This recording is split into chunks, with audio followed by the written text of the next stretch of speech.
بسم اللہ الرحمن الرحیم۔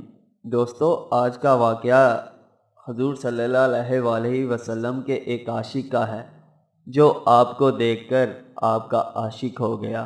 تو دوستو، واقعہ شروع کرتے ہیں۔ ایک یہودی نے اپنے بیٹے کو کہا، جاؤ بازار سے کچھ سودا لے آؤ۔ تو وہ گیا۔ لڑکا راستے سے گزر رہا تھا کہ اس کی نظر حضور صلی اللہ علیہ وسلم پر پڑی اور حضور صلی اللہ علیہ وسلم کی نظریں بھی اس پر پڑی۔ وہ لڑکا وہیں بیٹھ گیا اور وہیں بیٹھا رہ گیا۔ تو تھوڑی دیر ہو گئی۔ وہ یہودی کبھی اندر جاتا کبھی باہر جاتا کہ لڑکا کہاں رہ گیا ہے، ابھی تک آیا نہیں۔ سورج غروب ہو چکا تھا، مغرب کی نماز ہو چکی تھی۔ شام کو گھر گیا۔ باپ نے پوچھا، ارے نادان، اتنی تاخیر کیوں کی؟ باپ بہت غصے میں کہ لڑکا بڑا نادان اور پاگل ہے، میں نے کہا تھا جلدی کر آنا، تم اتنی دیر کر کے آئے ہو، اور تمہیں سودا لانے بھیجا تھا، تم خالی ہاتھ واپس آ گئے ہو، سودا کہاں ہے؟ بیٹا بولا، سودا تو میں خرید چکا ہوں۔ باپ، کیا پاگل آدمی ہو تم، میں نے تجھے سودا لینے بھیجا تھا، سودا تمہارے پاس ہے نہیں اور کہتے ہو خرید چکا ہوں۔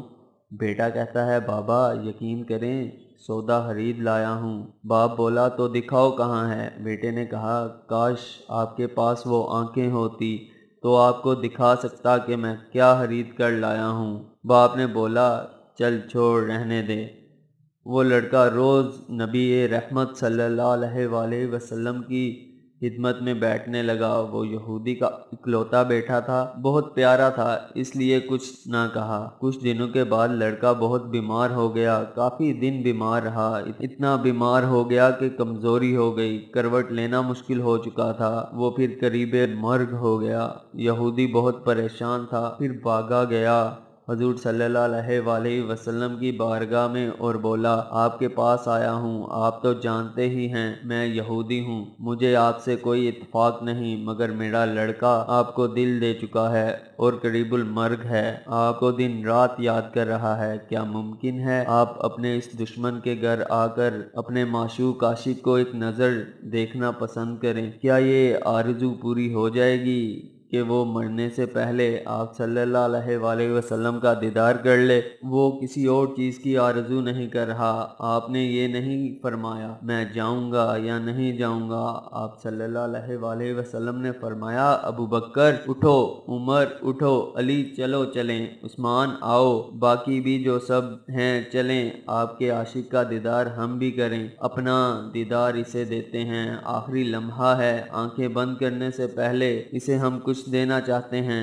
چلو چلتے ہیں۔ یہودی کے گھر پہنچے تو لڑکے کی آنکھیں بند تھی۔ حضور صلی اللہ علیہ وسلم کا سراپا کرم ہی کرم ہے۔ لڑکے کی پیشانی پر آپ صلی اللہ علیہ وسلم نے اپنا دست اقدس رکھا، لڑکے کی آنکھیں کھل گئیں، جیسے زندگی لوٹ آئی ہو، جسم میں طاقت آ گئی، توانائی میں جوانی آئی، آنکھیں کھلی، روح مصطفیٰ پر نظر پڑی، ہلکی سی چہرے پر مسکراہٹ آئی، لب کھلے، مسکراہٹ پھیل گئی۔ حضور صلی اللہ علیہ وسلم نے فرمایا، بس اب کلمہ پڑھ لو۔ لڑکا اپنے باپ کا منہ تکنے لگا تو وہ یہودی بولا، میرا منہ کیا تکتا ہے؟ محمد بن عبداللہ جو کہتے ہیں کرو۔ لڑکا بولا، یا رسول اللہ، میرے پاس تو کچھ بھی نہیں۔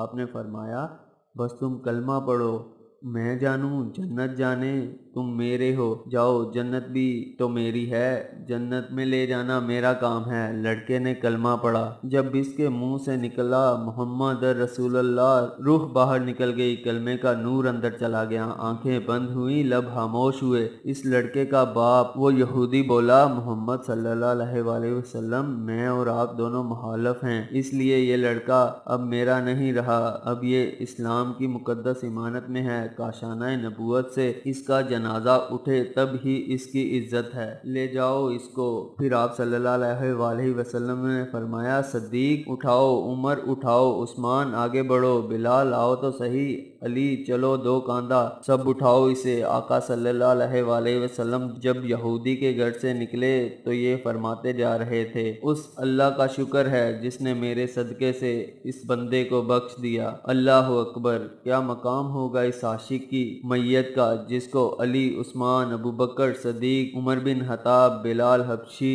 رضی اللہ تعالی